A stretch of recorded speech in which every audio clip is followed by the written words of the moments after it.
6번째 설교에 해당하는 그런 본문이 되어지고 본문에서 호세아 선지자는 이스라엘의 이전에 계속해서 이스라엘 모습을 지적하였고 이스라엘 백성들이 어떻게 하나님의 심판을 받게 되었는지 이야기를 하고 있었습니다. 오늘 특별히는 이제 두 가지에 대해 두 가지 죄, 이스라엘이 가지고 있었던 이스라엘이 버리지 아니하는 두 가지 죄에 대한 것을 조금 이야기를 합니다. 10절 말씀 보니까 그렇게 이야기하죠. 내가 원하는 때에 그들을 징계하리니 하나님께서 이스라엘 백성들을 징계하겠다라고 선지자를 통해서 말씀하시는 것이죠. 그들이 두 가지 죄에 걸릴 때에 만민이 모여서 그들을 치리라. 분명하게 조금 두 가지 죄라고 하는 것이 있는데 독특한 것은 이스라엘이 많은 죄를 지었다. 나의 말을 듣지 않았다. 나의 말에 순종하지 않았다. 충성하지 않았다라고 하는 것 그렇게 말씀을 하시면서 내가 심판하겠다라고 하는 것이 좀 일상적이었죠. 보통 나의 말을 듣지 않으니 나의 율법을 어겼으니 그런데 오늘 말씀에 보니까 콕 집어서 이야기를 하는 거예요. 그들이 두 가지 죄에 걸릴 때에 만민이 모여 그들을 치라고 두 가지 죄라고 하는 것을 언급하고 있다는 거예요. 이스라엘 백성이 어떤 백성이었는지 하나님께서 이스라엘 백성들을 바라보실 때 어떤 백성들이었는지 1절 말씀에 이렇게 이야기하죠. 이스라엘은 열매 맺는 무성한 포도나무라. 그 열매가 많을수록 그들을 많게 하면 그 땅이 번영할수록 주상을 아름답게 하라.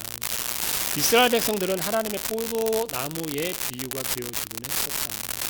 포도나무가 하나님께서 얼마나 이스라엘 백성들을 특별하게 생각하셨는지 그리고 그 이스라엘 백성들을 통하여서 풍성한 열매가 맺는 포도나무처럼 그들을 축복하고 이스라엘 백성들을 얼마나 축복하였었는지 그리고 축복 가운데 이스라엘 백성들을 이끄시겠다라고 약속하신 그 하나님을 우리가 기억해야 하겠습니다.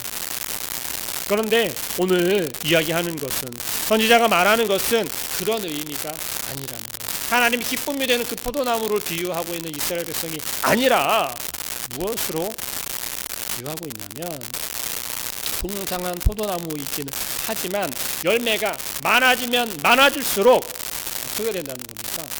하나님께 감사하지 아니하는 이스라엘 백성들을 지적하고 있습니다.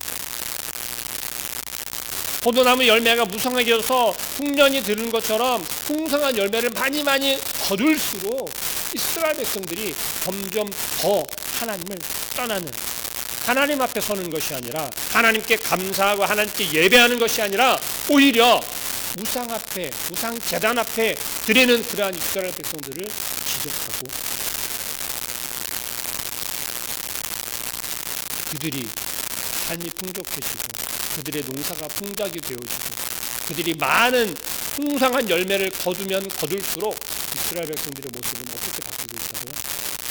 우상 앞에 나아가는 우상을 섬기는 일이 더 많아지고 있습니다. 하나님께서 그들의 풍성한 삶, 그들의 삶의 열매들을 누리고 또 그렇게 번성할 수 있도록 해 주신 거였는데 오히려 하나님께 감사하거나 하나님 앞에 나아가는 것이 아니라 우상에게 우상을 우리의 삶과 우리의 인생 가운데 우리의 삶이 좀 풍성해졌습니까? 형통한 삶을 살아가고 있습니까? 부족한 것이 없어졌고 이전에 우리가 조금 쪼들리게 살았었는데 지금은 삶이 좀 넉넉하여지고 윤택하여져서 여유가 생겼다라고 말할 때 우리는 가장 먼저 무엇을 떠올립니까?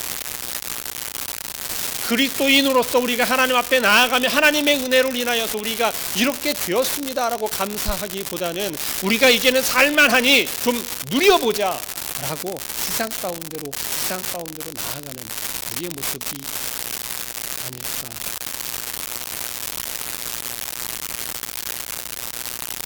당장 저부터도 그랬던 적이 있었습니다. 삶이 좀 살만해지고 물길이 좀 많이 생기고 하니까 다른 생각이 먼저 나는 거예요. 이제 뭘 좀 해볼까? 내가 해보지 못한 것들을 한번 해볼까? 그 가운데 전혀 하나님 앞에 하나님께서 나에게 이걸 허락하셨으니 내가 하나님께 감사함으로 먼저 나아가겠습니다라는 생각은 조금만큼도 없었더라는 걸 미처 깨닫지 못했어요. 우리 그런 모습이라는 거예요. 이스라엘 백성들의 모습이 그러하다라는 걸 지금 선지자는 지적하고 있어요. 여러분은 어떨 때 하나님을 덮었습니까? 우리의 삶이 곤고하고 우리 삶이 곤란한 상황 가운데 처해져 있고, 예전의 말씀 우리가 나눈 것처럼 시험 가운데 있을 때 우리가 더 하나님을 찾아갑니까? 아니면 형통하고 윤택한 삶이 되어지고 우리의 삶이 넉넉해지고 우리의 환경이 좋아졌을 때 하나님께 나아가십니까? 선지자는 이스라엘 백성들이 그 마음을 품었기 때문에 그 죄의 값을 반드시 치르게 될 것이다라고 이전 말씀을 이야기해요. 하나님께서 싫어하는 마음, 하나님께서 가장 싫어하는 것, 그것이 무엇일까요? 우리 세상 표현으로 이런 말 있죠. 양다리 걸친다는 말 있죠. 왜 양다리를 걸치죠? 한쪽 다리에 이 다리가 부실해서 무너지면 앞쪽 다리에 걸치고 있는 것으로 내가 연명하기 위해서 그랬잖아요. 이것도 좋고 이것도 좋은데 어느 하나를 포기할 수가 없어요. 그럴 때 우리가 어떻게 합니까? 살짝 양다리 걸치고 있다가 눈치 봐서 한쪽이 좀 아닌다 싶으면 쭉 빼면 됩니다. 그런 마음 가지고 있지 않아요? 이스라엘 백성들이 지금 보이고 있는 삶의 모습이 어떤 모습이냐면 이건 대놓고예요. 대놓고. 이 대놓고라는 게 뭐냐면 하나님께서 은혜를 주셔서 이스라엘 백성들이 풍성하고 그들이 부족한 것이 없게 윤택한 삶을 살아갈 수 있도록 허락해 주셨단 말이에요. 그 환경을 만들어 주셨단 말이에요. 그랬더니 그들이 그 안에서 벗어나는 것도 아니고 그 안에서 우상을 섬기는 거예요. 하나님이 주시는 것으로, 하나님이 허락하는 것으로. 우리에게 하나님께서 고난과 시련과 역경을 다 거치고 나서 우리가 이루었다라고 하는 그 회제 속에서 성공이라고 표현할 수도 있겠죠. 그 삶 속에서 우리가 어떻게 하냐면 내가 이루었다, 내가 성공해냈다. 하나님을 모르는 세상 사람들이 그런다라고 하는 건 너무 당연한 거죠. 그렇지 않습니까? 그런데 그리스도인이다라고 하는, 자칭 그리스도인이라고 하는 성도들이, 우리가 그런다. 하나에서 10가지 하나님께서 우리에게 허락하지 않으신 것이 이룰 수 있는 게 있을까요? 우리는 그것을 알면서도 인정하지 않고 살아가고 있습니다. 그것이 지금 선지자가 이스라엘 백성들을 향해서 지적하는 것과 우리의 모습이 다르지 않다라는 걸 말씀하고 있습니다. 이스라엘 백성들이 두 마음을 품고 있어요. 하나님을 가장 싫어하는 마음이라는 거예요. 하나님을 오직 하나님만 바라보기를 원하시고 오직 하나님만 섬기기를 원하고 계시다라는 거예요. 그런데 이스라엘 백성들은 하나님께서 주신 것을 가지고 우상을 섬기고 하나님을 한때 이렇게도 바라보았다가 그쪽에서는 왜 그렇습니까? 세상의 정욕이 그만큼 우리들을 하나님으로부터 멀어지게 세상 것이 얼마나 그럴 때 보입니까? 얼마나 좋아 보입니까? 얼마나 즐겁고 재밌습니까? 좋잖아요. 힘들지도 않고 어렵지도 않고. 그런데 하나님께서는 우리에게 분명하게 말씀하고 계십니다. 두 마음을 품는 건 내 앞에 번제함이라고 얘기합니다. 하나님의 규율을, 하나님의 율법을 지키지 않는 것이라고 분명하게. 그리스도인은 마태복음 6장 24절에 보니까 뭐라고 이야기해요? 그리스도인은 두 주인을 섬길 수 없다라고 분명하게 말합니다. 우리의 주인이 누구일까요? 나의 주인이 누구예요? 나 자신입니까? 아니면 하나님입니까?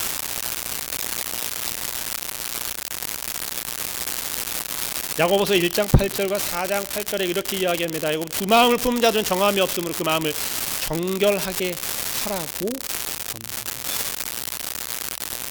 두 마음을 품는 마음이 정한 마음이 정결하게 하는 그 마음. 두 마음을 품은 자들이 그 죄값을 치를 텐데 그것이 어떻게 한다는 겁니까? 하나님께서 그들이 의지하는 헛된 신들을 어떻게 한다는 거예요? 무너뜨리겠다. 2절 말씀 그렇게 얘기하지 않습니까? 그들이 두 마음을 품었으니 이제 벌을 받을 것이다. 하나님이 그 제단을 쳐서 깨뜨리시면 그 주장을. 자, 하나님께서 심판하시는 방법이 조금 독특해요. 그렇지 않습니까?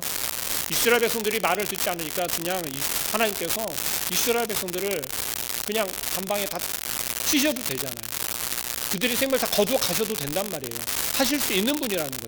그런데 그렇게 하지 않으시고 그들이 섬기는 우상을 어떻게 하시겠다라는 거예요? 파하시겠다는 거예요. 무너뜨리겠다는 거예요. 제하시겠다는 거예요. 왜 그렇게 할까요? 우선 하나님을 두려워할 줄 아는 마음을 다시금 깨우칩니다. 여러분들이 하나님이 두려움을 아십니까? 여러분들도 하나님을 두려워하십니까? 아니면 하나님 그저 좋은 분, 인애가 많으신 분, 사랑이 넘치는 분, 그냥 그렇게만 알고 계십니까? 하나님은 두려운 하나님이 두려워요. 두려움 가운데 우리가 그 사랑과 그 은혜와 그 인애를 우리가 맛볼 수 있는 것이지 전혀 두려움이 없이 그러면 하나님의 사랑과 그 인애와 은혜를 우리가 느끼지 못한다는 거예요.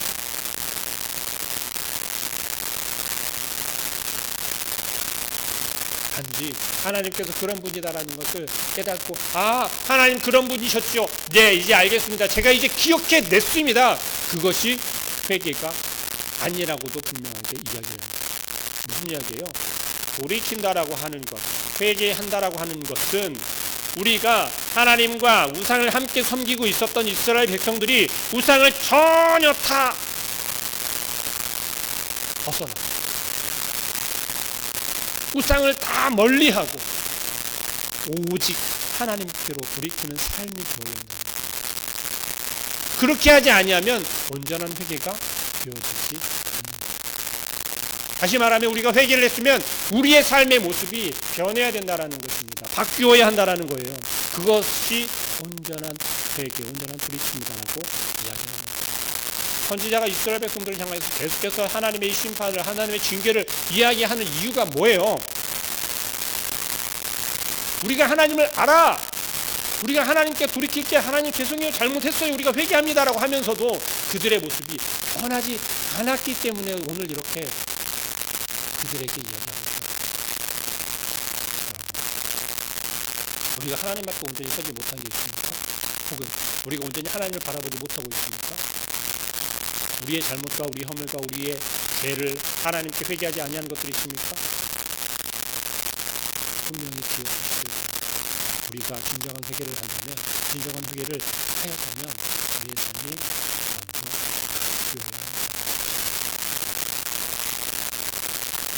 결국 이스라엘 백성들 모든 거짓과 헛된 약속, 하나님의 심판 아래로 오게 되어 있다라고 4절 말씀에 이야기합니다.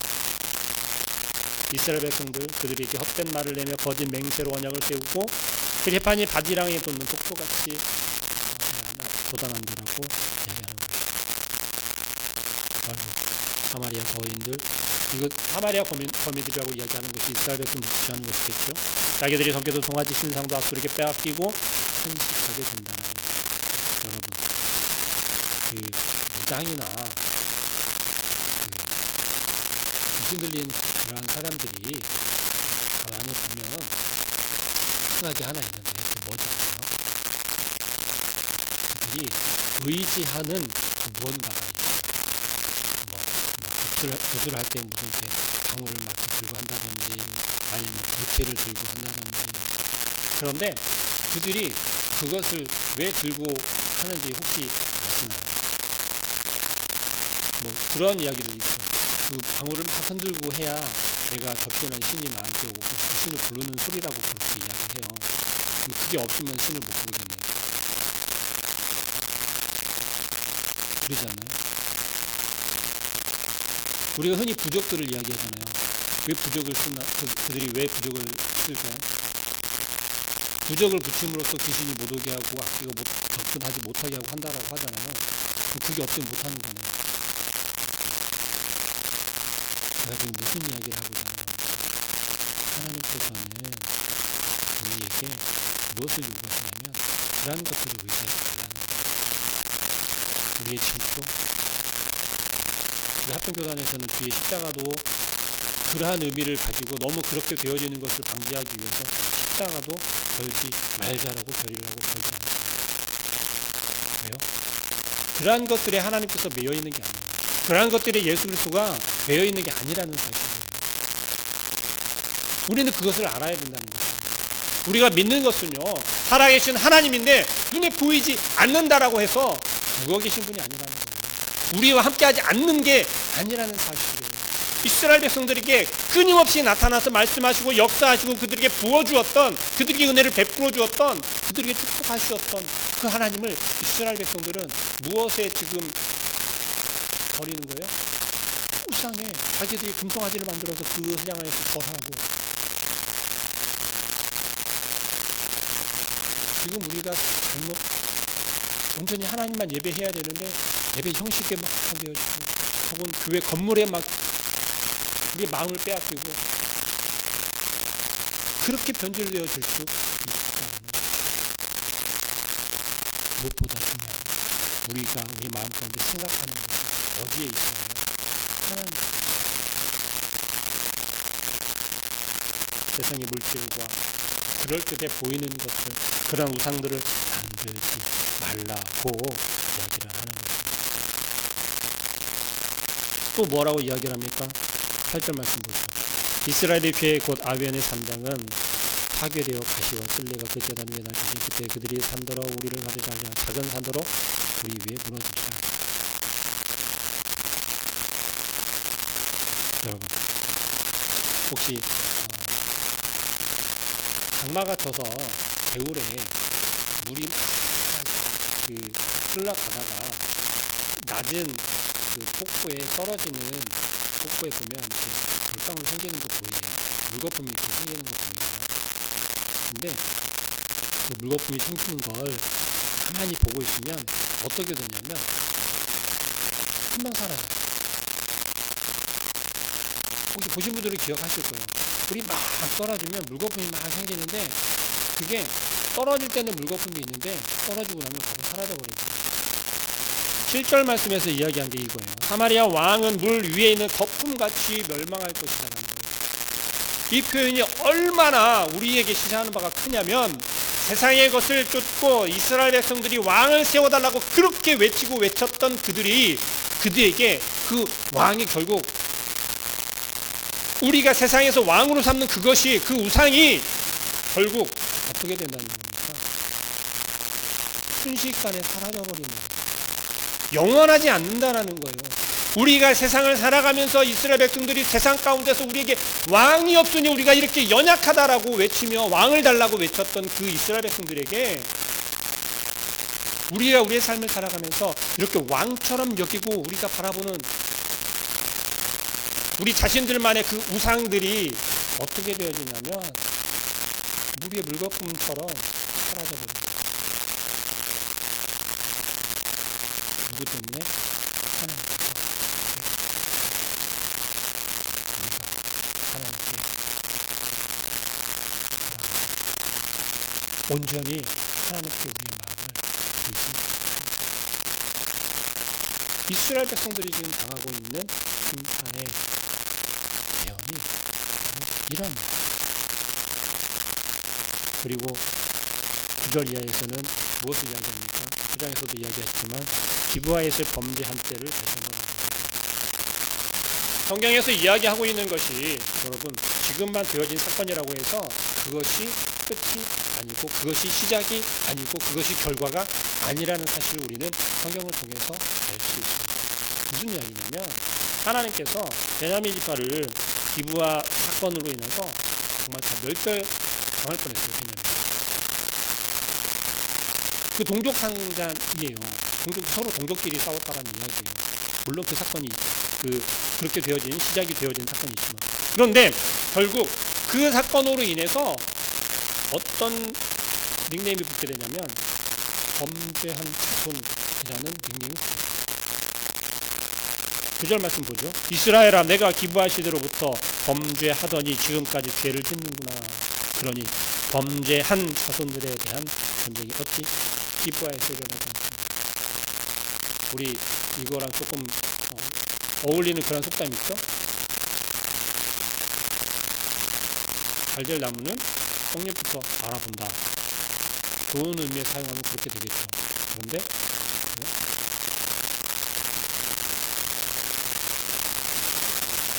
범죄한 그 조상들이 있기에 너희가 그럴 수밖에 없는 거야. 그러면 기브아 사건을 하나님께서는 사전에 좀 막아주시면 되지 않습니까? 왜요? 하나님께서 선택한 축제잖아요. 하나님께서 이스라엘 백성들을 선택하셔서 내가 너희를 축복하고 그렇게 말씀하셨잖아요. 언약을 세우셨잖아요. 그런데도 불구하고 왜 그런 사건이 있게 하시고 왜 그 사건을 허락하시고 이제 와서 이스라엘 백성들을 멸망하시고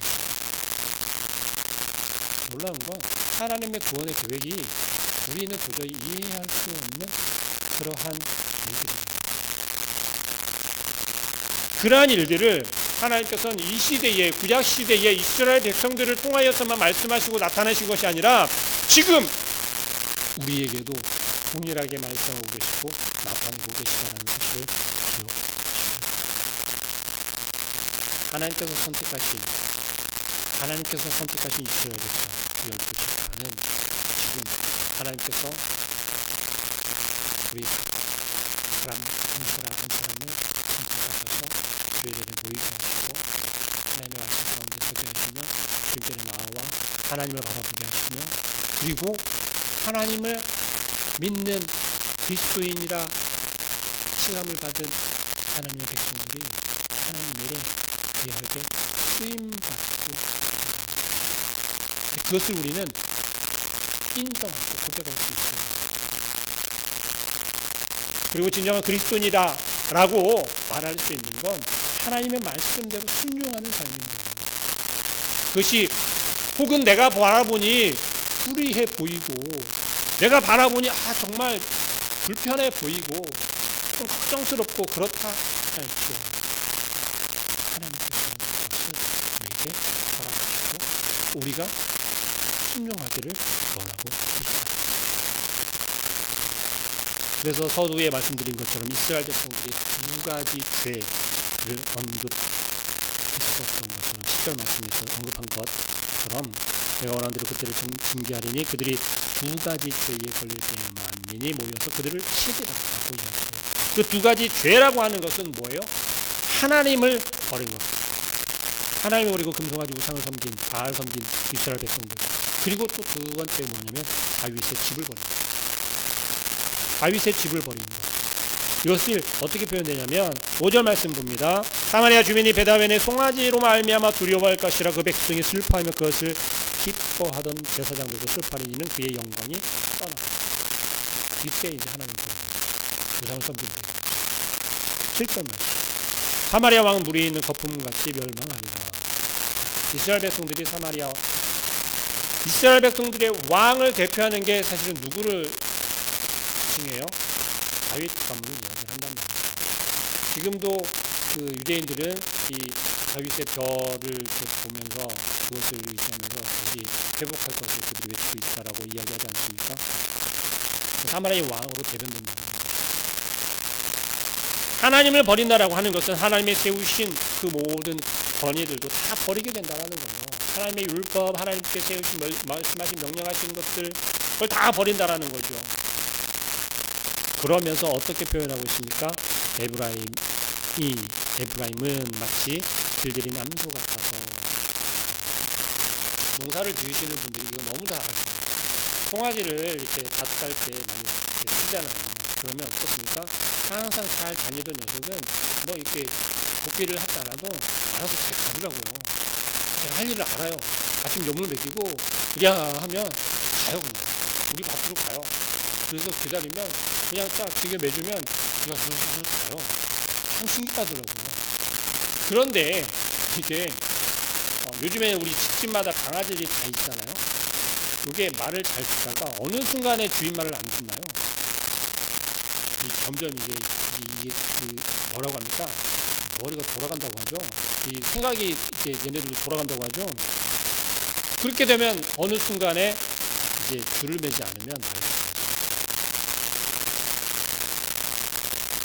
말을 듣게 하려면 어떻게 하냐면 제가 그걸 봤거든요. 송아지일 때 안 하다가 이렇게 같이로 끌고 가는 그걸 하려면 이렇게 꼭 끌고 하잖아요. 그 하는 이유가 있더라고요. 그걸 안 하면 이게 뭐 지금은 뭐 이거 20초 뭐 하는데 예전에는 그걸 안 하면 말을 안 듣는 소는 그렇게 했다고 하더라고요. 말 듣는 소는 그 꽃을 굳이 할 필요가 없었대요. 꽃을 그냥 그렇게 목줄 메고만 해도 된다고 했다고 해요. 근데 그 코트를 끊을 이유가 말을 듣게 하기 위해서라는 거예요.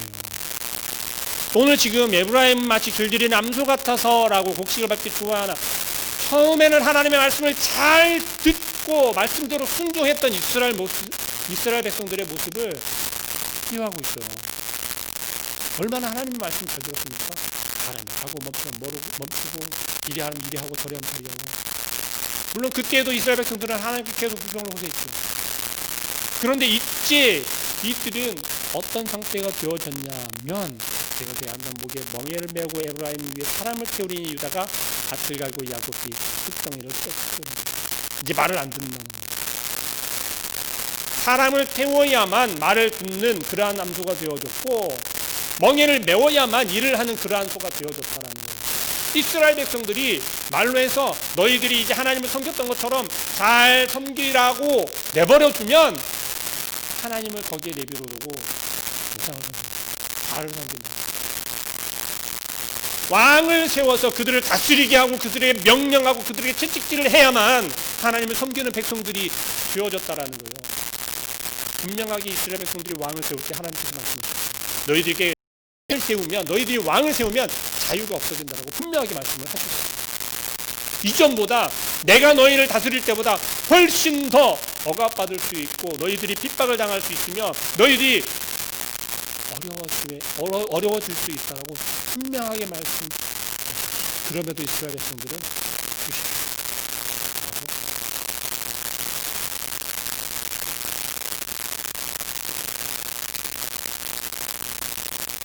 이스라엘 백성들은 그만큼 이제 어느 위치까지 올라온 거예요?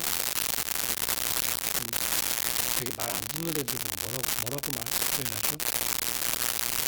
방자하고 선을 받는.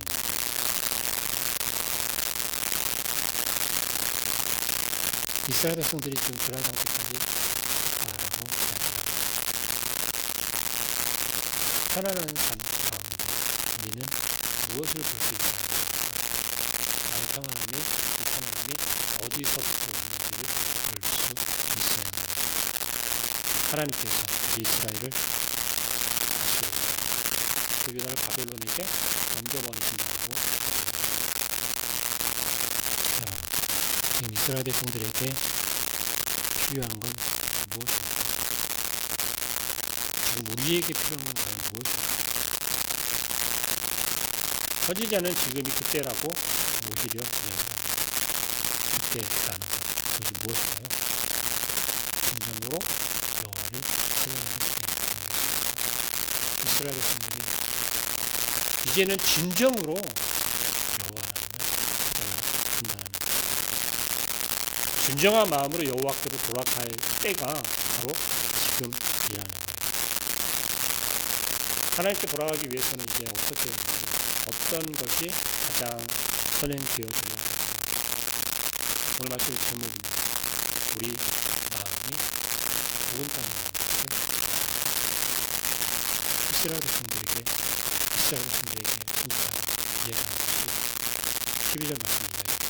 너희가 자기를 위하여 공의를 심고 미래를 거두어 너희 묵은 땅을 지정하라. 곧 여호와를 찾으니 마침내 여호와께서사 공의를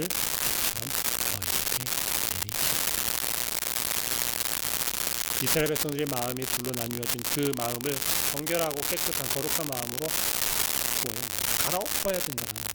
하나님의 말씀의 씨가 깊이 그들의 마음 가운데 다시 심겨져서 싹을 틔우고 열매를 맺어 하나님께서 기뻐하시는 밭이 되어야 한다. 그러기 위해서는 어떻게 합니까?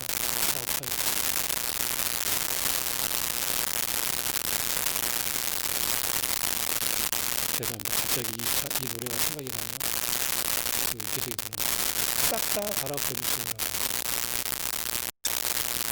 우리 마음이 하나님만 향하는 것이 아니라 세상을 같이 향하는 것입니다. 세상 가운데서 우리가 원하는 것들을 향하여서 그것이 하나님의 일이라고, 하나님이 원하시는 것이라고 그런 오만한 생각을 하는 우리들의 마음을 싹싹 갈아엎어야 되지 않습니까? 하나님께서 선지자를, 수많은 선지자들을 보내시고 지금은 우리에게 수많은 이 땅의 교회들을 통하여서 말씀하고 계십니다. 그럼에도 불구하고 우리가 변화되지 못하고 하나님께 돌이키지 못하는 것은 무엇입니까? 우리의 마음밭이 어떻게 되어서 하는 거예요? 단단하게. 그것을 이제는 어떻게 해야겠습니까?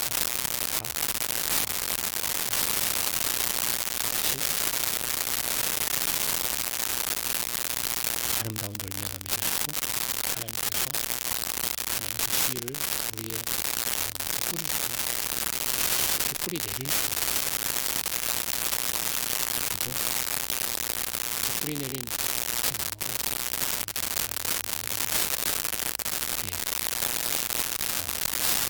우리의 마음, 묵은 땅이 되어버린 우리의 마음밭이 갈아엎어져서 하나님의 아름다운 열매를 많이 내는 그런 삶의 모습이 되어질 수 있기를 오직 예수 그리스도 하나님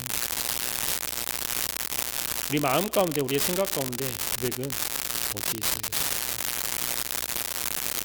세상을 사랑하는 것이 아니라 하나님을 사랑하고 예수 그리스도를 사랑하는 사람 그러한 사람들이 진정한 그리스도인이라 말할 수 있습니다. 내 마음밭이 무은 땅이라면 그것을 가만히 엎어버리면서 하나님께서 말씀하신 믿음이 시작되어 나온 가운데 뿌리 감각하실 때에 그 뿌리 내릴 수 있도록 그렇게 우리의 마음을 회복할 수 있는 그 모든 성도님이 되어진 계시를 주님의 이름으로 기도하겠습니다. 사랑하는 하나님 감사합니다. 성령님께서 우리의 마음밭이 묵은 땅이 아니라 그것을 다 갈아엎고 내 마음밭에 있는 그러한 돌뿌리와 잡초와 가시덤불들을 다 제거하여 버리고 온전한 마음으로 거듭날 수 있도록 역사하여 주옵소서. 우리 마음이 오직 하나님만을 향하여야 함에도 그러하지 못하고 이 세상 가운데 우리가